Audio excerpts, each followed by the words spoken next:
Hey there, welcome to Board Game Barrister, our local game shop in Milwaukee, Wisconsin. It is Tuesday, and every single Tuesday we get to play a game. Today we played Scout, an amazing little card game where we get to play scouts for circus performers, where we're going to try to build better acts than all the other players, and we can't rearrange our hands the entire time we're playing. It's from designer Kei Kajino, and we are going to talk through everything we liked about the game and why we loved it so much, what makes it so awesome. But before we do that, we're going to talk about how to play. I'm here with my fellow barristers, Glenn, Elizabeth, and Gordon. Let's get into it.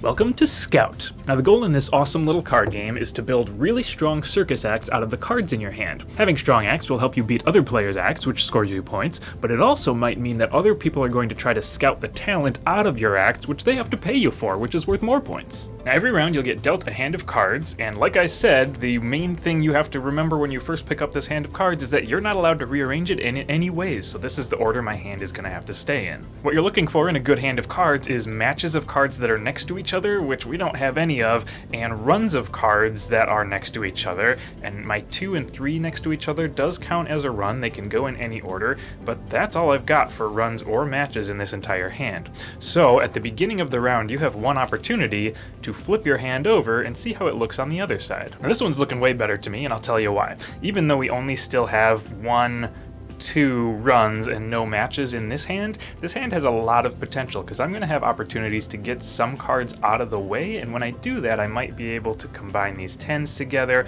We might even have options that are going to let us make a 7, 8, 9, and 10 run out of these guys, so I'm going to keep the hand in this orientation and then we're going to play the round from here. There's 2 main things you can do on your turn, and the first of those things is to show a set from your hand. So looking at my hand here, this 5 doesn't really have a place. Let's just get this out of this hand so that we've used that card up. So I'm going to play that 5, and that counts as a show. From here on out, when we've got an active set on the table, anyone who wants to use the show action is going to have to show a set that is stronger than the currently active set. So what makes a set stronger than another one? Well, there's 3 factors, the first of which is the number of cards in that set. So if there's ever more cards in a set, it'll beat a set with fewer cards. So in this case, a player could beat the 5 with a 6 and a 7 just because there's 2 cards in that set. And whenever you beat an active set, you're going to flip it face down and then keep those cards as points for yourself at the end of the round. Now the next factor in line is whether the set is a match or a run. So a match always beats a run no matter the values of the cards. So this pair of 2s actually beats the 6 and the 7 because it's the same number of cards, but this is a match and a match is always stronger.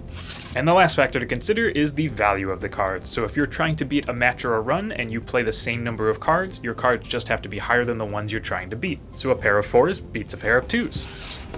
Now, of course, like we said, more cards always win, so if a player happened to have a 1, 2, and a 3, for instance, in a run, they could play that and they would beat that pair of 4s. Alright, so that's showing, and that's how you beat the active set. Now, you're not always going to be able to beat the active set, or sometimes you might not want to beat the active set, because your second action you can take in a turn is to scout. If we take a look at what's left in the hand we started with, we actually don't have any sets that we can show to beat this currently active set. None of our sets currently have 3 or more cards in them. So instead, we're going to scout. What that means is we're going to look at the set in the middle of the table and we're going to take one card from either end of it. And what taking a card means is we can put it anywhere we want to in our hand to try to make our hand stronger. In fact, when we take that card, we can use either value on either side of the card. So this could be a 1 or a 3 anywhere in our hand.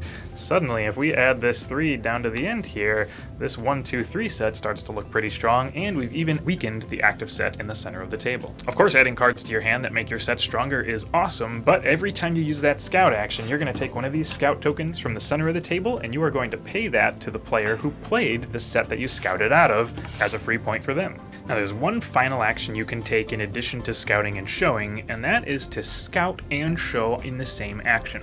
You only get to do this once per round as signified by your one-time use token here, but this can be a huge tool for swinging around one time when you need it.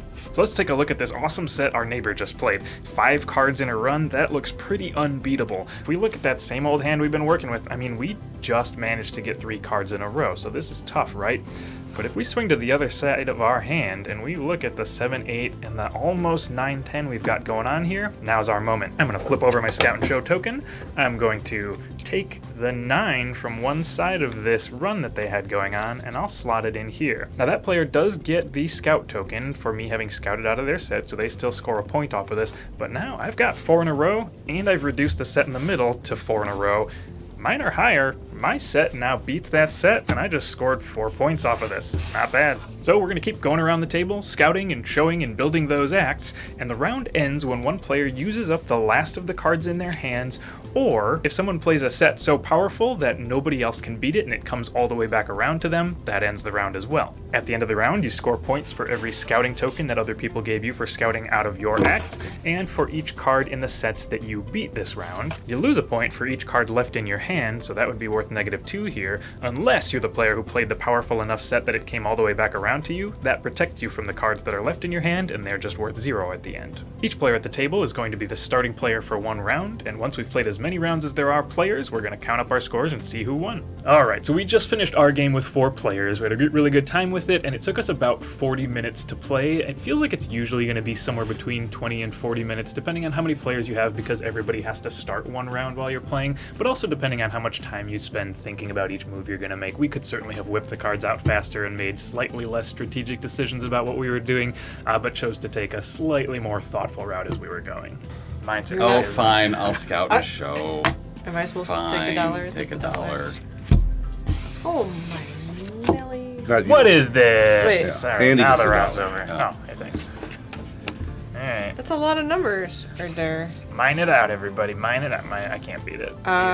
Even if you leave me the right cards, I can't beat it. So. So yeah, I really enjoy just how approachable Scout is as a game. It uses all the things that you're going to recognize in building sets, building runs. It's going to be very accessible to anyone who's played any card game ever, but you get that infinite possibility of being able to make those decisions about picking up cards and playing things from your hand, such that once you've removed it from your hand, now your hand has a new order, because now cards are next to each other that weren't together before. I do like that you get the option of you can flip your hand over at the start if you want, because you get that little bit of option that you don't get in other games where you can't rearrange your hand. But it's a different way of having to think when you play the game, because I can't go, oh, well, I just do this, now I've got these 3 here. You can't do that. So you have to think, oh, if I flip this over, now all I have to do is I have to get a 4 to put in there, and now I got this nice run of 5 cards. Yeah, you're always working toward something and Yep. making forward progress toward that goal. It's never a game where you feel like, man, you guys are just shutting down everything I'm trying to do and making me lose, and it feels bad to look at my hand now. It's always like, nope, I still have this to work toward, and I can still use this next resource, and I can still get this thing that's in my way out of my way, which is a really cool mechanic in this one.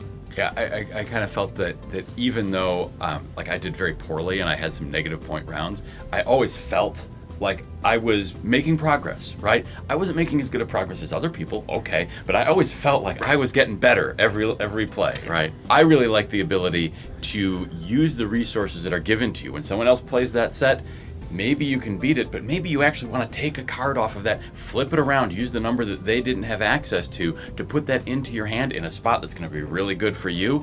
And now it costs you some time, it gives them a point, and maybe it means that you get to play this really awesome play later on, or maybe Andy goes out of cards and you're stuck with a whole ton of negative points. But that's this kind of risk reward that you get with that.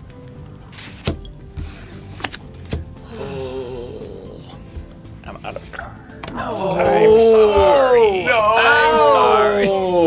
Oh! I just played them all.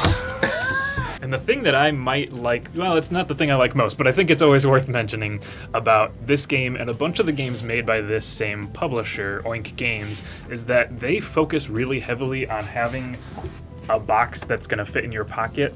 This is so much more content than most game publishers would ever dare to put in a box this size, but they specifically say, we're going to go out there, we're going to make a great game people want to own, and we're going to make sure that when they own it, it's super convenient for them to have so that they can just stick it in any pocket on their person and bring it wherever they want to be. So it's so cool that there's, I don't know, 40, 50 tokens in this box, a whole deck of cards, and you could take it anywhere you want to go and play a game of Scout. Asterisk, as long as you're wearing male clothing.